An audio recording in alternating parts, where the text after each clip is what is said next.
Yeah, back row. Yeah. On the Autopen investigation and the Oversight Committee's report that was released this morning, some Senate Republicans have suggested that perhaps there isn't a legal avenue to void the pardons that were signed by by the Autopen and these executive authorities. Do you think that there is a legal avenue? That's what the investigation concluded, that any of those executive actions that were signed by the Autopen and the Biden administration should be void. Do you think that's possible? Nothing this incredible and insane has happened before. This was not something that the forefathers anticipated. It's unprecedented. There is no legal precedent because no previous president had an Autopen or had the audacity to have people signing things on their behalf when they didn't even know what was in it. And so we're in uncharted waters as a nation. As we say up here all the time, we're so tired of making history. I just want normal times, normal Congress again. But the Biden administration was unprecedented in so many ways, and the president was checked out of his job for quite some time, and everybody knows it. And there was a cover-up.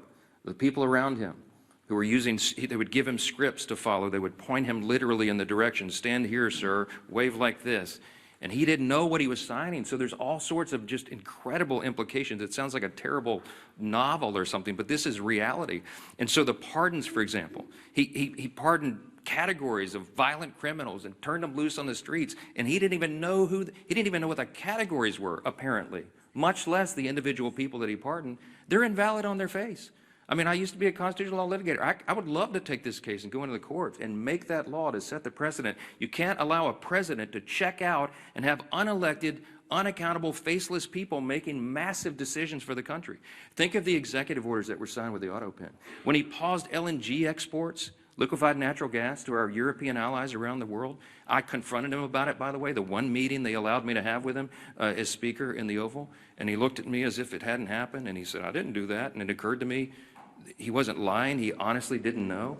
Do you know what the implications of pausing LNG exports were around the world? It made all of our European allies had to buy their natural gas from Vladimir Putin, which fueled his war machine, to go, conduct his war on Ukraine. It destabilized our energy sector, and it had us step back 3 or 4 steps of energy dominance around the world. Thankfully, we're back now because we have a commander-in-chief who's fully in command and understands the necessity, energy policy being national security policy. I could go on and on and on in every category. Huge implications. What does it mean for us? How do you unwind it? I don't know.